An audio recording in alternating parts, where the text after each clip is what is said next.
आपको अंदाजा तो होगा ईस्ट इंडिया कंपनी का आगमन होता है भारत के अंदर। वहाँ से मैंने क्यों लिया, उससे पहले से क्यों नहीं लिया? उससे आज क्या है बेटा? आज हमारी लोकतंत्र है, समझते हो, डेमोक्रेसी, हाँ, और एंटिटी बेस्ट। तो ईस्ट इंडिया कंपनी आई थी, उससे पहले क्या सिस्टम होता था बेटा? मोनार्की या राजा सिस्टम हुआ करता था। लोकतंत्र उस टाइम था नहीं, राजा का बेटा राजा बनता था, उसका बेटा फिर राजा बनता था। लोगों की कोई मतलब वैसे सुनी नहीं जाती, लोकतंत्र था ही नहीं ना। आज लोकतंत्र है, लोकतंत्र है तो संविधान की जरूरत पड़ेगी, ठीक है। लोकतंत्र तक हम कैसे पहुंचे? ईस्ट इंडिया कंपनी आई थी, कंपनी के बाद धीरे धीरे जो राजा वाला सिस्टम था वो चेंज होता गया, क्योंकि कंपनी में क्या था, कंपनी में ऐसा नहीं था कि जो गवर्नर जनरल कंपनी का था ईस्ट इंडिया कंपनी का, उसका बेटा ही गवर्नर जनरल बने, उसमें बहुत सारे मेंबर्स होते थे। उसके बाद उनकी कोर्ट ऑफ डायरेक्टर्स होती थी, मिलकर फैसला लिया जाता था, कि राजा का फैसला नहीं होता था, बहुत सारी चीजें थी, और धीरे धीरे उसमें सुधार होते होते 1947 तक पहुंचे हैं। तो पहला ईस्ट इंडिया कंपनी से लेकर कुछ बातों को पढ़ेंगे, दूसरा कंपनी रूल को पढ़ेंगे, क्योंकि कंपनी आई जो थी वो 1600 में आई थी। आते ही तो वो शासन करने नहीं लगी थी, आपको पता है। 1773 से थोड़ा सा इंपोर्टेंट हो जाता है, जब प्लासी की लड़ाई 1757 में हुई थी, काफी कंट्रोल आ गया था उस टाइम। 1764 में बक्सर का युद्ध, उसके बाद और फिर काफी कंट्रोल आ गया था। तो ये जो कंट्रोल बढ़ता बढ़ता कुछ टेरिटरीज पे एक तरह से इन्होंने अपनी सरकार से बना ली। तो वहां से इसको कंपनी रूल का पीरियड बोला जाता है, 1773 से 1858 में। पूछे तो आप ये थोड़ा ध्यान में रख सकते हो। याद रखो प्लासी की लड़ाई को, तो उसके बाद स्टार्ट हुआ था, तो आपको बहुत ज्यादा दिक्कत नहीं आई। इसके बाद बेटा क्या होता है इसमें, कंपनी रूल में एक रेगुलेटिंग एक्ट आता है आपका 1773 में, ठीक है, 1773 में। उसके बाद बेटा पिट्स इंडिया एक्ट आता है 1783 में, चार्टर एक्ट आता है 1833 में, चार्टर एक्ट आता है 1873 में। इसमें ये वाला जो है ये इतना इंपॉर्टेंट नहीं है, पिट्स वाला। आप वैसे चाहे तो देख सकते हैं, इतना इंपॉर्टेंट है नहीं। Regulating act, charter act 1833, charter act 1853, ये तीन इंपॉर्टेंट है आपके समझने के लिए। मैं याद करने के लिए भी नहीं कर रहा हूं, याद नहीं करना, पहले समझो।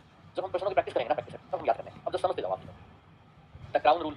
अब क्राउन रूल कहाँ से आया? जो ब्रिटेन की महारानी है ना, उसके शासन की शुरुआत भारत में, ठीक। ये स्टार्ट होता है 1858 में, और उसके बाद चलता है 1947 में, ठीक। 1858 से क्यों, आप इसको बड़ा समझ के नहीं कर पाएंगे। 1857 में प्रथम स्वतंत्रता संग्राम था, और इसका मतलब ये था कि जो कंपनी है वो ठीक से मैनेज नहीं कर पा रही शासन को। उसका अध्ययन जो ब्रिटेन की गवर्नमेंट है उन्होंने किया, भाई क्या मामला हो गया, क्यों यहाँ तक बात पहुंची। उस अध्ययन में लोगों ने पाया, जो सही था या गलत था, जो भी उन्होंने बताया, हालांकि पहले क्या मालूम नहीं था, कि भाई बहुत शोषण करते हैं, कंपनी ठीक से शासन नहीं चलाती है, लोगों को इन्होंने नाराज कर रखा है, इन लोगों को उनकी सहमति के बिना उनके ऊपर शासन आसानी से किया नहीं जा सकता। तो थोड़ा थोड़ा ऐसी ऐसी बातें सामने आई, और आपको पता ही है गवर्नमेंट को तो बहाना ही चाहिए होता है। अब सपोज करो अंबानी है, बहुत बड़े हैं, वो कोई छोटे मोटे अफ्रीकी कंट्रीज है, वहाँ पे बिजनेस सेटअप करें, तो वहाँ के जो सरकार है उससे ज़्यादा पावरफुल होंगे, ज़्यादा पैसे वाले होंगे, और वो लोग मानेंगे भी, धीरे धीरे वो अपनी दादागिरी भी चला सकते हैं। क्लियरली सरकार ऐसा में जाके ना बैठे हैं, बट इंडायरेक्टली ऐसा प्रेजेंट कर सकते हैं कि भाई अंबानी ही वहाँ के पीएम है, इंडायरेक्टली जैसे कहते हैं, ऐसा तो कर सकते हैं, हो सकता है। ऐसा कभी होता है, भारत सरकार को भी लगेगा या वहाँ जाके जिंदगी पावर है, लालच पावर होता ही कंट्रोल का। अब कभी ना कभी वहाँ पे ऐसा कोई मुद्दा उठता है कि लोग भड़क जाते हैं अंबानी के खिलाफ, तुरंत भारत को मौका नहीं मिल जाएगा बात करने का। तुम क्या कर रहे हो, वादा के साथ ये है वो है, नहीं भाई। उन लोगों को समझाया कि तुम्हारे ऊपर किस तरीके से गलत शासन करें, ऐसे नहीं होंगे। यहाँ का शासन जो डायरेक्टली है भारत सरकार के कंट्रोल में होगा, और आप ही के लोगों को चुना जाएगा उसके लिए। आप इतने लोग चुन देते हैं, आप ही के देश के, और वो चुन देंगे, और वो खुश भी हो जाएंगे दूसरे लोग, बोला कि हाँ जी हमें बड़े बड़े होते बनाया जा रहा है, वो भारत सरकार के बड़े लोग रहेंगे उस टाइम, कि तुम्हें बनाया गया, वो खुश हो जाएंगे। मतलब 10 लोगों को बढ़िया बढ़िया खुश कर दिया, तो अपने आप से नीचे वो लोगों का शासन चलाएंगे। तो ये सब चीज़ें होती हैं। तो उस टाइम बड़ा एक विरोध भी हुआ था भारत में, और संग्राम भी हुआ था। कहीं ना कहीं सरकार भी चाहती थी, बहाना भी मिला ब्रिटिश सरकार को, और उन्होंने क्राउन रूल वहाँ पे इंप्लीमेंट कर दिया। कहने का मतलब ज़्यादा कंट्रोल अपने हाथ में ले लिया लगभग, ठीक। अच्छा, क्राउन रूल जो था, जैसे मैंने अभी इसमें बताया कंपनी रूल में ये एक्ट आए थे, ऐसे क्राउन रूल में भी एक्ट आए थे। एक्ट किस लिए बनाए जाते हैं, एक्ट क्यों पास किए जाते हैं? देखो एक्ट एक तरह से संविधान में क्या है, संविधान में बहुत सारी बातें नियम भी जो है ऐसे सिंपल आएंगे, ये छोटे छोटे पार्ट है, मिनी कॉन्स्टिट्यूशन एक तरह से। एक्ट में ये कहा जाता है कि ऐसे करना है, ये काम ऐसे करना है, ये काम ऐसे करना है। तो इसलिए शुरुआत होती है 1858 से, गवर्नमेंट ऑफ इंडिया एक्ट आया, फिर इंडियन काउंसिल एक्ट आया 1863 में, फिर इंडियन काउंसिल एक्ट 1892 में आया, फिर इंडियन काउंसिल एक्ट 1909 में आया, फिर गवर्नमेंट ऑफ इंडिया एक्ट 1919 में आया, फिर गवर्नमेंट ऑफ इंडिया एक्ट 1935 में आया, फिर इंडियन इंडिपेंडेंस एक्ट 1947 में आया। इनके द्वारा धीरे धीरे चेंजेस जो प्रशासन का या शासन करने का तरीका होता है ना, उसमें धीरे धीरे चेंज होते गए। अब हम पहले ईस्ट इंडिया कंपनी के आगमन पे आ जाते हैं, फिर कंपनी रूल को देख लेंगे, आज इतना करेंगे, और कल फिर हम वो करेंगे जो क्राउन, उसमें करेंगे, ठीक है। अच्छा, अब इसमें देखोगे आप, ईस्ट इंडिया कंपनी के आगमन की बात करते हैं। 31 दिसंबर 1600 ईस्वी का दिन, ठीक है। इंग्लैंड की महारानी एलिजाबेथ प्रथम या फर्स्ट है, तो उसने स्वीकृति दी कि ये कंपनी बनाई जाए, जिसका नाम बाद में ईस्ट इंडिया कंपनी पड़ा, ठीक है। इसी कंपनी का नाम जो है बाद में ईस्ट इंडिया कंपनी पड़ा। ये कंपनी जो बनाई गई थी, ये सिर्फ इंडिया के लिए नहीं बनाई गई थी, हाँ, पूर्वी देशों के लिए बनाई गई थी। दूसरी बात ये थी कि उस टाइम भारत का नाम कोई इंडिया था भी नहीं, ठीक है। हाँ, कैसे बनाई गई थी, बाद में धीरे धीरे वो नाम पड़ गया था। हाँ, डेट कैसे याद रखेंगे, the governor and company of merchants. Merchants क्या होते हैं बेटा, आपको पता है, व्यापारी, of London trading in east Indies. East Indies जो भारतीय उपमहाद्वीप है, प्रायद्वीप है, या पूर्वी द्वीप समूह है, ये भारत को पूर्व में देखा जाता है ना, पश्चिम में आपका ब्रिटेन और ये होगी जैसे, तो भारत को वो पूर्वी इलाका बोलते थे, इस इलाके को। तो इसके अंदर मतलब व्यापार वगैरह करने के लिए कंपनी बनाई गई। क्यों बनाई गई थी? देखो स्पेन और पुर्तगाल, इनका बहुत वर्ष था। हुआ क्या था, आपको पता है कि कभी प्रश्न आ जाए इंडस्ट्रियल रिवोल्यूशन की शुरुआत जो है कहाँ से हुई, एकदम दिमाग से आएगा यूरोप से। जो यूरोपियन कंट्री थी वहाँ पे इंडस्ट्रियल रिवोल्यूशन स्टार्ट हुआ, जैसे जेम्स वोट है, उसने भाप ईंधन का आविष्कार किया, ठीक है। ये सब आविष्कार वहाँ पे हुए, तो जो काम लेबर करती थी हाथ से, वो काम मशीनों से होने लगे, और मशीनों से होने के कारण उस काम में क्वालिटी आ गई, काम का स्किल बहुत ज़्यादा बढ़ गया, बड़े बड़े कारखाने लगने लगे, जो कि और जगह पे होते नहीं। और उन देशों ने जब तरक्की की, उन देशों ने सोचा कि हम तो बहुत ज़्यादा माल बना सकते हैं, हम इतने माल का हम क्या करेंगे, हम बेचेंगे इसको दूसरी जगह, वहाँ से कच्चा माल ले लेंगे। और इसलिए व्यापार के चक्कर में शुरुआत हुई, और ज़्यादा से ज़्यादा मुनाफा कमाने के चक्कर में सभी यूरोपियन देश चल पड़े। इसलिए बात हमेशा यही आती है कि भारत में कौन आए, पुर्तगाल आए, कहाँ से, यूरोप। भारत में डच आए, कहाँ से आए, यूरोप। भारत में फ्रेंच आए, कहाँ से आए, फ्रेंच, फ्रांस, यूरोप, इंग्लैंड, ऐसे हुआ, ठीक है। बेटा ईयर्स याद होते जाएंगे, हम कहानी को समझेंगे। अच्छा था, तो फिर इन्होंने क्या किया, इंग्लैंड ने, इन्होंने सोचा कि भाई हमारे यहाँ से भी तो व्यापारी जाए, हम पीछे क्यों रह जाएंगे। आपस में लड़ाई झगड़ा भी चलने लगा था यूरोपियन जो देशों का। आपको पता है कि 3 युद्ध इनके हुए थे, एंग्लो वार जो हुए थे इनके, इंग्लैंड के और फ्रांस के 3 युद्ध हुए थे, आपस में इनका युद्ध चलता रहता था यूरोपियन कंट्री का, ठीक है। तो भाई कि यहाँ से कोई जाए वहाँ पे व्यापार करे। पहली बात यह है कि यहाँ से कोई व्यापारी क्यों जाएगा इंग्लैंड से, नहीं, तो कुछ मुनाफा देना पड़ेगा उसको, तो मुनाफा दिया गया। मोनोपोली, मोनोपोली का मतलब क्या होता है बेटा, एकाधिकार। कहा गया कि इंग्लैंड की एकमात्र कंपनी वो जाएगी और वो वहाँ पे व्यापार करेगी, उसी को व्यापार करने का अधिकार होगा वहाँ, दूसरी कंपनी नहीं करेगी। जब आपको मान लो सपोज करो एकल अधिकार दे दिया जाए कि आप टीवी बेच सकते हैं, टीवी कोई और बेच नहीं सकता बाहर। अब कहाँ से मर्जी टीवी खरीदें, बाहर से खरीदें, किसी कंपनी से खरीदें, तो दूसरा बंदा दुकान नहीं खोल सकता टीवी, आप पे तो मौजूद लग जाएगी, तो आप भी खोल सकते हो, फिर तो सारा माल मेरे से बिकेगा, फिर तो धंधा फेल होने का सवाल ही पैदा नहीं होता। जो सारी टीवी मेरे से खरीदेंगे धंधा बहुत अच्छा चलेगा, मैं प्राइस भी अपने हिसाब से रख सकता हूँ, आप फटाक से तैयार हो जाओ, बोले मैं तैयार हूँ। ये कंपनी क्या हो गई, एक अधिकार दे दिया गया, पूर्व में व्यापार का अधिकार दे दिया गया, और शुरू में मसाले का लिए स्टार्ट की गई थी कि मसाले जो है इस एरिया में बहुत अच्छे होते हैं, आज भी भारत मसालों के रूप में मशहूर है पूरे विश्व में। क्योंकि हकीकत से कह रहा हूँ, कई देशों में गया हूँ, वाकई ये बात है, वहाँ भारत में मसाले जाते हैं, तो उनको भी बड़ी जरूरत थी, ठंड वहाँ पड़ती थी, मसाले उनको अच्छे लगते थे, यहाँ से जाते थे। हाँ, तो और मसाले के बाद धीरे धीरे फिर मान लो अन्य जो चीज़ें हैं उनका व्यापार भी कपास का और ये स्टार्ट हो गया। अब भारत में कंपनी आ गई, आ गई, आने के बाद ये था कि भाई अब कहने को कह रहे थे कि ईस्ट इंडिया कंपनी भारत में कब आई, 1620 में आई, 31 दिसंबर 1680 को स्वीकृति मिली थी, ऐसा नहीं कि 31 दिसंबर को पहुंच गए थे, क्योंकि 1601 2 कहा याद रखेंगे, 1600 याद रखना आसानी से 1600 कह दिया जाता है, बाकी 1600 में आई नहीं थी वो, 1600 में जहांगीर के दरबार में पहुंच नहीं गए थे, वो धीरे धीरे आए, बादशाह जहांगीर थे उस टाइम, उनसे पहले इन्होंने इजाजत मांगी कि भाई हमें भारत में ये व्यापार करने आए हैं, व्यापार करने की इजाजत दी है, यहीं से गड़बड़ स्टार्ट हो गया। इनको क्या पता था कि व्यापारी करें।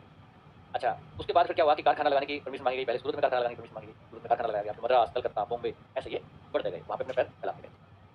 अच्छा, अधिकार जो कंपनी को दिए गए थे वो 15 वर्ष के लिए दिए गए थे ब्रिटिश गवर्नमेंट की तरफ से, कि 15 साल तक, क्योंकि कहीं भी मोनोपोली जो दी जाती है ना एक कंपनी को, वो हमेशा कुछ लिमिटेड टाइम के लिए होती है। जैसे मैं कोई दवा की खोज करूँ और मैंने वो दवा बना दी, अब वो दवा जो मैंने पेटेंट करवा लिया, तो वो दवा मैं ही प्रोड्यूस कर सकता हूँ, कोई दूसरी कंपनी नहीं कर सकती। जैसे एक बार केजरीवाल जी ने कहा था, आपको ध्यान भी होगा शायद, बोला corona corona corona, vaccine vaccine vaccine, क्या समस्या है, ये क्यों कमी आ रही है, विजन नहीं है सरकार के पास, करना नहीं चाहती।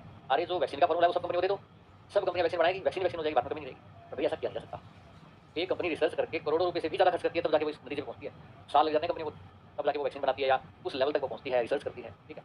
और उसके बाद जो फॉर्मूला इन्वेंट हुआ वो सबको दे दिया जाए, तो वो कंपनी तो बर्बाद हो जाएगी जिसने खोजा है, क्योंकि उसकी कॉस्ट इतनी आ चुकी है, अब उसको महंगी बेचनी पड़ेगी, दूसरी कंपनी 10 रुपये में बेचेगी, क्योंकि उनकी कॉस्ट उसे बनाने की आ रही है, फॉर्मूला बनाने में तो वो प्रोडक्ट लगी नहीं है, तो फिर आविष्कार करेगा कौन, तो इसलिए पेटेंट होता है, कॉपीराइट होता है, आप जानते हो। तो वो दिया जाता है लिमिटेड टाइम के लिए, ऐसा भी नहीं अनलिमिटेड टाइम के लिए दे दोगे तो फिर वो हो जाएगा कि वो अपनी मनमानी चलाते थे, तो एक लिमिटेड टाइम के लिए दिया जाता है कि तुम्हारा खर्चा पूरा हो जाए। जैसे सड़क बनाई, सड़क जिस कंपनी ने बनाई उसको कहते हो तुम टोल लगा लो, लोगों से पैसे लो, पर ये नहीं कि जिंदगी भर तुम्हें टोल लोगे। 15 साल के लिए अधिकार दिया गया कि आप व्यापार कर सकते हो, लेजिस्लेटिव लो, कानून बनाने का अधिकार भी दिया गया, पर कानून व्यापार के लिए, ऐसा नहीं कि बात तुम सरकार बना लो बात में। और सजा देने का अधिकार, तो सजा मतलब कर्मचारी जो थे ना कंपनी के, उनको सजा देने का अधिकार, जो वो काम ठीक से नहीं करते हैं, कुछ करते हैं, तो उनके लिए सिर्फ, ताकि भारत प्रशासन के लिए अधिकार 15 साल के लिए दिए गए। अच्छा, और ये रॉयल चार्टर ऑफ 1600, ये इसके द्वारा इस कंपनी की क्या हुई थी बेटा, ईस्ट इंडिया कंपनी की स्थापना हुई। ईस्ट इंडिया कंपनी की क्या हुई थी स्थापना, कोई ना कोई बेटा एक्ट या चार्टर तो पास किया जाता है गवर्नमेंट में, वहाँ पास किया गया रॉयल चार्टर ऑफ 1600। अच्छा, उसमें क्या सिस्टम बनाया गया इन्होंने बनाया कि आपके जो मेंबर्स होंगे कंपनी के, बहुत सारे मेंबर्स होंगे, वो कंपनी के मेंबर्स एक जनरल कोड का निर्माण करेंगे कुछ लोगों को चुनकर, और जनरल कोड जो होगी वो लोग उनके कोर्ट ऑफ डायरेक्टर्स बनाएंगे, और कोर्ट ऑफ डायरेक्टर जो है वो मैनेजमेंट देखेगी कंपनी का सारा सिस्टम। बात ये आ गई ना, कंपनी का काम कौन देखेगा, तो कंपनी का काम देखने के कुछ लोग तो चाहिए। जैसे भारत सरकार का शासन कौन चलाएगा, मंत्री चलाएंगे, हमारे मंत्री जो बैठे हैं संसद में, अपने मंत्रालय में, मंत्री बनेंगे कैसे, सरकार बनाएगी। सरकार कौन बनाएगा, मेंबर ऑफ पार्लियामेंट बनाएंगे, जिसके ज़्यादा एमपी उसकी सरकार। मेंबर ऑफ पार्लियामेंट कौन बनाएगा, जनता। तो एक तरह से ये जनता होगी मेंबर्स ऑफ कंपनी, उन्होंने जनरल कोर्ट बनाई, यानी एमपी बनाए, एमपीज ने फिर सरकार बनाई, कोर्ट ऑफ डायरेक्टर बनाए, वो काम देखेंगे। ऐसा उनका एक ढांचा, उनका संविधान अपना भी बनाया गया, ठीक है। अच्छा, इसके बाद क्या हुआ, 1661 में गवर्नर, अच्छा गवर्नर नाम से पद बनाया गया, गवर्नर नाम से नियुक्ति होने लगी, ठीक है। काउंसिल भी बनाई गई, काउंसिल क्या होता है, समूह होता है कुछ लोगों का जो डिसीजन लेते हैं, सलाह मशवरा करते हैं। धीरे धीरे इसमें और चीज़ें होने लगी। 1726 में क्या हुआ कि जुडिशियल सिस्टम इंट्रोड्यूस किया गया, जुडिशियल सिस्टम, कि भाई किसी के खिलाफ न्याय अन्याय होता है, कंपनी के लोगों को सजा देने का अधिकार पहले तो दिया गया था, बट बात होता है कंपनी जब व्यापार करती है और करती है तो वो भी किसी आम जनता के साथ भी गड़बड़ कर सकते हैं, तो उसके लिए जुडिशियल सिस्टम वो बनाए गए, मेयर बनाए गए, जो मेयर का सिस्टम आज भी बेटा चल रहा है, तो तब तक बना हुआ है आपका 1726 ईस्वी का सिस्टम। ईस्ट इंडिया कंपनी जो है, इनकी जो पावर थी लेजिस्लेटिव की, वो गवर्नर इन काउंसिल को दे दी गई, ठीक है ना। हाँ, एक काउंसिल बनाई गई, और गवर्नर इन काउंसिल क्या थी, जो कुछ मेंबर्स थे जो गवर्नर को एडवाइस देते थे, सलाह देते थे काम करने के मामले में। कुछ लोगों का बनाया गया, वो पावर जो थी पर्टिकुलरली लेजिस्लेटिव, मतलब क्या होता है बेटा, कानून बनाना, कोई निर्णय लेना, कानून बनाना, कोई फैसला लेना, ये जो काम होते हैं ना, जैसे घर में एक मुखिया बंदा लेता है फैसला, काम तो सारे करते हैं, ये जो पावर है वो गवर्नर इन काउंसिल को दी गई, ताकि कंपनी अपनी मनमानी ना चलाए। तो धीरे धीरे वो कंपनी की पावर्स को ना कम करना चाहती तो ब्रिटिश गवर्नमेंट। 1765 में ईस्ट इंडिया कंपनी को दीवानी अधिकार भी मिल गए, ठीक है। ये दीवानी अधिकार भी मिल गए थे। दीवानी अधिकार कहाँ से मिले, जो उस टाइम भारत के बादशाह थे शाह आलम द्वितीय, क्योंकि मुगल जो है वो धीरे धीरे औरंगजेब के जाने के बाद कमजोर हो रहे थे, तो पहले तो व्यापारी बने रहे थे, औरंगजेब से तो एक दो बार लड़ाई में बुरी तरह हार गए थे, बट धीरे धीरे जब मुगल साम्राज्य कमजोर होने लगा तो व्यापार से कहीं ज्यादा मतलब इन चीजों में घुस गए। दीवानी अधिकार जो पैसे वैसे के मामले, नॉर्मल जो मामले होते हैं, इनके अधिकार भी इनको बंगाल, बिहार और उड़ीसा के लिए गए। बदले में उन्होंने किया कि आपको इतनी हम पैसे हर साल का दे दिया करेंगे, ठीक है। इस हिसाब से उन्होंने, मतलब पहले भी अधिकार दिए जाते रहे मुगल रियासतों में, पहले भी तो दिया जाता था, अलग अलग रियासतें होती थी, जैसे मान सिंह थे, राजा जय सिंह थे, तो उनको क्या करना पड़ता था। मेरे पास मान लो जयपुर है, जयपुर की रियासत है, आपको आधिपत्य स्वीकार करना पड़ेगा मुगलों का, ठीक है। ऐसे क्या करता था, ऐसा नहीं मुगल डायरेक्टली कंट्रोल थोड़ी करते थे हर जगह, राजा तो वही बनाया जाता था, मतलब एक हिंदू इलाका है उसका हिंदू राजा बनाया जाता था, पर वो राजा अंडर में मुगलों को होता था, और उनको कुछ पैसे देने पड़ते थे, जो भी आपका टैक्स वगैरह इकट्ठा करोगे आपको कुछ पैसे देने पड़ेंगे, एक सेना रखनी पड़ेगी, सेना हर टाइम क्या है, मुगल जहाँ भी लड़े उसमें वो उनके साथ लड़ेगी, ये सिस्टम बनाया जाता था। हाँ, अच्छा, तो ऐसे करके उनको भी अधिकार होते थे, तो वो अधिकार पहले भारत के लोगों को भी दिए जाते थे। पहले यहाँ पे क्या हुआ कि दीवानी अधिकार जो दिए गए वो ईस्ट इंडिया कंपनी को दिए गए, विदेशों को दिए गए, यहाँ बैठो हो गए। अच्छा, बंगाल, बिहार, उड़ीसा के दिए थे। इसके बाद एक तरह से अधिकार देते, एक तरह से कंपनी रूल की बेटा शुरुआत हो, ठीक है, जो आपका 1773 से लेकर चला 1858 तक, ठीक है। अब हम कंपनी रूल में आ जाते हैं। कंपनी रूल में क्या होता है, एक रेगुलेटिंग एक्ट 1773 पास किया गया, ये किस लिए पास किया गया, ईस्ट इंडिया कंपनी का नियंत्रण करने के लिए, क्योंकि अब तक कंपनी रूल आ चुका था। अब कंपनी एक व्यापारी नहीं रह गई जो व्यापार नहीं कर रही। तो ब्रिटिश सरकार को अंदाजा लगा ये तो एक सरकार बनाए हुए हैं, तो बोला कि ठीक है बहुत ज़्यादा पावरफुल होती जा रही है, कल हमारे तो गंजे से निकल जाए, कंट्रोल तो हमारा रहना चाहिए। तो उस पर नियंत्रण करने के लिए जो ईस्ट इंडिया कंपनी है वो डायरेक्टली अंडर हो गई ब्रिटिश संसद की, आप डायरेक्टली इसके अंडर हो। हाँ, तो या आपके अंडर इंडियन टेरिटरीज है, आप इसके अंडर हो। और इन्होंने रिकॉग्नाइज किया, पहली बार रिकॉग्नाइज किया ऑन पेपर कि जो ईस्ट इंडिया कंपनी है वो पॉलिटिकल कार्य भी देखेगी और वो एडमिनिस्ट्रेशन प्रशासनिक कार्य भी देखेगी, राजनीतिक और प्रशासनिक। इससे पहले क्या माना जाता था भाई? इससे पहले तो ये माना जाता था कि वो व्यापारिक गतिविधियां कर रही है सर, इनडायरेक्टली तो सब कुछ चल रहा था, बट ऑन पेपर या फिर एक्ट में कहीं ऐसा नहीं था। पर अब मान लिया गया था कि ये मतलब राजनीतिक और प्रशासनिक कार्य ईस्ट इंडिया कंपनी देख रही है, पर वो अंडर अंडर ब्रिटिश मान लिया। अच्छा, बंगाल के जो गवर्नर थे उनको गवर्नर जनरल ऑफ बंगाल बना दिया गया, और वो कौन थे? Warren Hastings. वारन हेस्टिंग्स पहले governor general. Governor general of Bengal बनाया गया, अभी भारत नहीं बनाया गया, ठीक है। अच्छा, एग्जीक्यूटिव काउंसिल बनाई जो चीज़ों को एग्जीक्यूट करेगी, ठीक है। हाँ, उसमें कुछ बोर्ड ऑफ मेंबर्स रहेंगे, क्योंकि भाई सारी पावर्स एक गवर्नर जनरल के पास ही रहे तो ठीक नहीं है। थोड़ा सा कुछ बंदे काउंसिल में बना दो, और ताकि वो भी थोड़ा सा बैठें और ब्रिटिश पार्लियामेंट को सूचना भी देते रहे गवर्नर जनरल क्या कर रहा है, ठीक नहीं कर रहा है, तो उनको सब कुछ फैसले में शामिल होंगे ना वो। हाँ, इस तरह से, ताकि कि तानाशाही ना हो जाए एक बच्चे।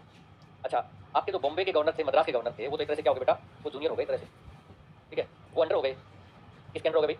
आपका गवर्नर जनरल बंगाल का जो था उसके अंडर हो गए। क्योंकि पहले क्या होता था, पहले 3 गवर्नर थे, बंगाल का भी गवर्नर था, बॉम्बे का भी गवर्नर था और आपका मद्रास का भी गवर्नर था। तीनों की बराबर पावर थी, अपने अपने टेरिटरी में समान अधिकार सबको प्राप्त थे। अब इन्होंने क्या किया कि हम केंद्रीकरण करते हैं शक्तियों का, सेंट्रलाइज एक जगह, एक बंदा हमारा प्यादा हो सबके ऊपर हो। तो इसलिए उन्होंने क्या किया कि बॉम्बे और मद्रास के जो गवर्नर थे उनको तो गवर्नर रखा, बंगाल के गवर्नर को गवर्नर जनरल ऑफ बंगाल किया। अभी बंगाल किया, धीरे धीरे गवर्नर जनरल ऑफ इंडिया करेंगे हम, ठीक, ऐसे इन्होंने सोचा। अच्छा, आपका एक प्रश्न आया था सुप्रीम कोर्ट की स्थापना कौन से एक्ट के तहत? आपको अंदाजा लग गया? ये जो रेगुलेटिंग एक्ट 1700 कितना ज़्यादा इंपॉर्टेंट है। इसमें देखो, एक तो पहली बात, जो गवर्नर का पद था उसको गवर्नर जनरल बना दिया गया, ठीक है।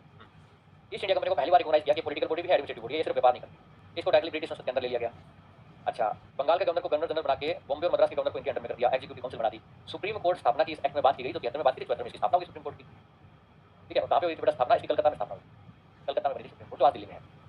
भ्रष्टाचार में जो रिश्वत वगैरह मान लो कंपनी के लोग लेते थे, कुछ भी काम करते थे, मनमानी करते थे, हाँ, कंपनी के कर्मचारी लेते थे, उसको लेकर इसमें नियम बनाए गए कि वो रिश्वत वगैरह लेके काम नहीं कर सकते। पहले क्या होता था? पहले सब चलता था, कोई नियम कानून था नहीं, कंपनी यहाँ पे व्यापार भी करती थी, रिश्वत भी लेती थी, जो मर्जी करती थी कंपनी। हाँ। अच्छा, कोर्ट ऑफ डायरेक्टर्स जो एक बॉडी थी इस कंपनी की, ठीक है ना, हाँ, जो इसको शासन को प्रशासन को देखती थी, कोर्ट ऑफ डायरेक्टर्स की, मैंने आपको बताया होगा शायद आपको ध्यान हो। हाँ, जो आपका रॉयल चार्टर बना था 1600 में, जब ईस्ट इंडिया कंपनी की स्थापना हुई थी, तो उसमें ये था कि मेंबर ऑफ कंपनी जो है वो जनरल कोर्ट बनाएंगे इलेक्ट करके। जनरल कोर्ट के जो मेंबर है वो चुन के कोर्ट ऑफ डायरेक्टर बनाएंगे, और वो डायरेक्टर जो है मैनेजमेंट देखेंगे। तो यहाँ पे आके इन्होंने क्या कहा, 1773 वाले आपके रेगुलेटिंग एक्ट में बोला कि कोर्ट ऑफ डायरेक्टर रिपोर्ट करेंगे ब्रिटेन जो सरकार है ना, ब्रिटेन की सरकार है, ठीक है। Court of director directly report करेंगे हर मुद्दे पे, पैसे का मामला और मामला जो भी वो रिपोर्ट नहीं, वो रिपोर्ट धीरे धीरे निकल गया। अच्छा, उसके बाद पिट्स इंडिया एक्ट 1783 में आया, इसमें बहुत ज़्यादा कोई बात नहीं हुई थी। इसमें ये था कि काम जो थे ना वो तो अलग अलग किए गए, व्यवसाय मतलब व्यापार का काम और राजनीतिक काम। व्यवसाय का काम कोर्ट ऑफ डायरेक्टर ही देखेगी, तो पहले बॉडी होती थी, तो ज़्यादा पावरफुल हो गई थी, इसके ऊपर थोड़ी तरह देते हैं, इसलिए बोर्ड ऑफ कंट्रोल एक और बॉडी बना दी, ठीक है। बोर्ड ऑफ कंट्रोल ये आपकी नई बॉडी बना दी गई, ये राजनीतिक काम देखती है। पहले वाली बॉडी को कहा कि आप व्यापार काम देखेंगे, हालांकि इनमें भी डिस्प्यूट ये वो तो लगा ही रहता है, हर जगह लगा रहता है। इसमें पहली बार इन्होंने स्वीकार किया ऑन पेपर, स्वीकार किया इन्होंने ऑन पेपर, रिकॉग्नाइज किया कि ब्रिटिश पोजेशंस इन इंडिया पे कोर्ट ऑफ डायरेक्टर्स और बोर्ड ऑफ कंट्रोल जो है ये प्रशासन चलाएंगे। पहले ये वर्ड यूज नहीं किया था ब्रिटिश पोजेशन, पहले इंडिया को इंडिया ही कहा जाता था।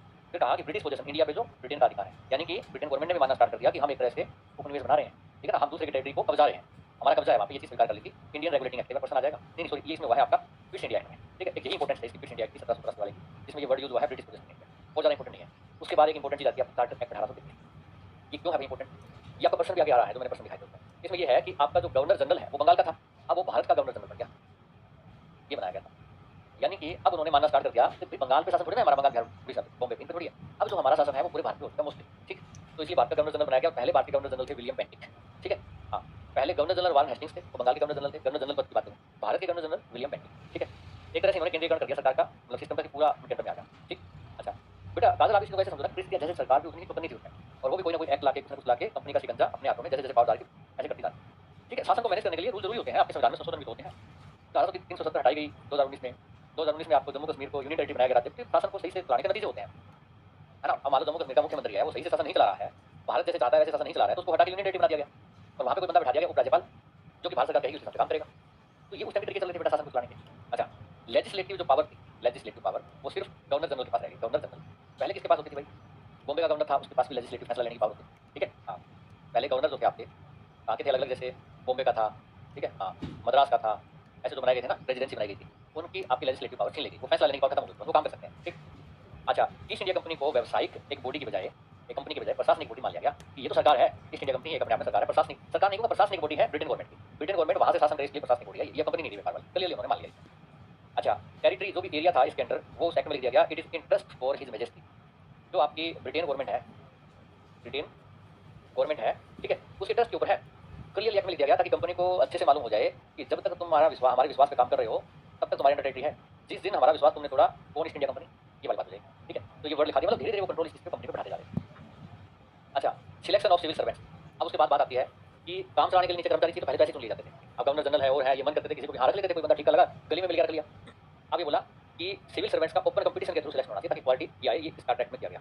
ठीक है, चार्टर एक्ट 1853 आया उसके बाद। ये बेटा लास्ट एक्ट है। ठीक है, ये क्या था बेटा? लास्ट चार्टर एक्ट था। ब्रिटिश संसद का भारत में ये शासन की। ठीक है, हाँ। उसके बाद मतलब government of India act start हुई। उन्होंने एक तरह से मान लिया था कि हम ही सरकार है, अभी तक चार्टर एक्ट कर लेते। तो चार्टर एक्ट में क्या किया गया? गवर्नर जनरल जो है ना उसकी 2 काउंसिल बनाई गई, एक लेजिस्लेटिव काउंसिल, एक एग्जीक्यूटिव काउंसिल। यहाँ पे दोनों को क्या कर दिया गया बेटा? अलग अलग कर दिया गया, अलग अलग। 2 काउंसिल होंगे, दोनों मेंबर्स होंगे, दोनों अलग अलग चीज़ों पे काम करेंगे। एग्जीक्यूटिव का मतलब काम करना है, लेजिस्लेटिव मतलब फैसला लेना है। एग्जीक्यूटिव बॉडी कौन सी होती है? आपके डिप्टी कमिश्नर है, एसपी है, जितने कर्मचारी हैं सब एग्जीक्यूटिव बॉडी का भाग है। लेजिस्लेटिव एमएलए फैसला लेने में उनका योगदान है, एमपी है फैसला लेने में उनका योगदान है। ये आप लेजिस्लेटिव सरकार मतलब नेता। एग्जीक्यूटिव मतलब कर्मचारी। लेजिस्लेटिव काउंसिल एक तरह से मिनी पार्लियामेंट होती है आपकी, मिनी संसद जो मतलब फैसले लेती है। धीरे धीरे पार्लियामेंट बनी, उसी को विकास में काम करते हुए बाद में पार्लियामेंट भी बनी थी भारत में। अच्छा, लेजिस्लेटिव फंक्शन है, ये स्पेशल पार्ट होता है, इसको पहली बार माना गया। लेजिस्लेटिव भी पहले कोई अलग से लेजिस्लेटिव बॉडी बनाई नहीं थी कि फैसले लेने के अलग से बॉडी हो जहाँ लोग अपनी ऐसे करें। तो अब एक अलग स्पेशल पार्ट इसको माना गया। और इंडियन सिविल सर्विसेज, अच्छा इंडियन सिविल सर्विसेज जिसको आप आईसीएस बोलोगे, आईसीएस ये फैसला लिया गया बेटा 1853 में। ठीक है, 1854 में इसकी मैकाले कमेटी बनाई गई। ठीक है, कि भाई तुम आप बना कमेटी बनाएगी, आप क्या काम करो, ऐसे ऐसे करके हमें एक इंडियन सिविल सर्विस स्टार्ट करनी है, जैसे ब्रिटेन में भी होती थी वैसे यहाँ स्टार्ट करनी है ताकि शासन को ठीक से हम चलाएं। ठीक, अच्छा अब इतनी सारी चीज़ें हो गई। अब आपको मुझे बताना है इन 3 प्रश्नों के जवाब जो शुरू में मैंने पूछे। इसमें देखो ध्यान से, इसमें पूछा है कौन सा एक्ट था जिसके द्वारा बंगाल के गवर्नर को गवर्नर जनरल ऑफ बंगाल कहा गया? गवर्नर जनरल ऑफ बंगाल, बताओ भाई कौन सा था? Government of India act 1858। यहाँ तक तो आज हम पहुंचे ही नहीं। आज हमने क्या किया बेटा? आज हमने 2 चीज़ें की हैं। एक तो किया बेटा कंपनी का आगमन, कंपनी जब आई थी, कंपनी का आगमन। ठीक है, और एक हमने किया है कंपनी रूल। ठीक है, हाँ। अभी हम स्टार्ट करने वाले थे तो वो तो अभी हमने स्टार्ट नहीं किया बेटा। इसमें ये देखो जो रेगुलेटिंग एक्ट आया था आपका, ठीक है, रेगुलेटिंग एक्ट 1773 थी। प्लासी के युद्ध के बाद अंग्रेजों का काफी कंट्रोल बंगाल पे, बिहार पे हो गया था। ठीक है, तो इसलिए फिर बंगाल के गवर्नर को गवर्नर जनरल बनाया था, धीरे धीरे उसका बढ़ा दिया था। ठीक है ना, रेगुलेटिंग एक्ट में ममता का सही है। इसके बाद पूछा कि आपकी जो सुप्रीम कोर्ट है भारत की, उसकी स्थापना किस एक्ट के तहत हुई? बताओ सुप्रीम कोर्ट की स्थापना ये भी आपकी रेगुलेटिंग एक्ट 1773 में की गई थी। गवर्नर को गवर्नर जनरल बनाया गया, 1 हेस्टिंग्स पहले बने थे। और साथ में भी न्याय व्यवस्था के लिए उन्होंने कहा सुप्रीम कोर्ट बनाई जाए, जिसकी स्थापना जो है 1773 में की गई कलकत्ता में। और एक्ट कौन सा था बेटा? आपका 1773 वाला, ये भी आया है। हाँ, आपका भी सही है काजल। इंडियन सिविल सर्विस की शुरुआत जो है वो किस ब्रिटिश एक्ट के तहत की गई थी? इंडियन सिविल सर्विस की शुरुआत करते हैं, बताओ। ये आपका बेटा चार्टर एक्ट 1853 वाला जो आया था ना, जिसमें वो सुधार करते करते जा रहे थे, तो इसमें इन्होंने आईसीएस की शुरुआत की। बोला कि आईसीएस की शुरुआत करते हैं। 1854 में क्या कहा? एक मैकाले कमेटी बनाई कि भाई आप इसमें सोच विचार करके और मसौदा बनाओ क्या क्या करना है। और आईसीएस की शुरुआत करते हैं। सुभाष चंद्र बोस जो थे वो इसके टॉपर्स में थे, मतलब आईसीएस के, बताओ होगा शायद। और इसमें भारतीय भी शामिल हो पाए प्रशासन व्यवस्था में। ये शुरुआत 1853 से हुई थी, ये इसकी खास बात है बेटा। हाँ, एक बात बताऊँ आपको, 1833 में कोशिश की थी ब्रिटिश गवर्नमेंट ने कि भारतीय लोगों को ना सिविल सर्विसेज में लाया जाए, और कोर्ट ऑफ डायरेक्टर ने आपत्ति लगा दी थी, तो वो एक्ट में था पर वो इंप्लीमेंट नहीं हो पाया, जैसे कानून इंप्लीमेंट नहीं हो पाए। 1853 में ब्रिटेन गवर्नमेंट ने ज़्यादा कंपनी को दबाते दबाते इतना दबा लिया था कि फिर कंपनी कुछ नहीं कर पाई। और यहाँ पे आके आईसीएस और भारतीयों का, ठीक है, भारतीयों का प्रशासन में जो एंट्री है इसकी शुरुआत यहाँ से होती है कि भारतीय लोग जो है आईसीएस में आएंगे। आगे तो पहले भी थे, मतलब किसी को भी ऐसे रख लिया और छोटे मोटे कर्मचारी, वो एक अलग बात है। सिस्टमैटिक वैसे रिक्रूटमेंट करते हैं। ठीक है, तो अभी के लिए बेटा इतना ही। आज हमने काफ़ी चीज़ें पढ़ी और इस तरीके से पढ़ते जाएंगे।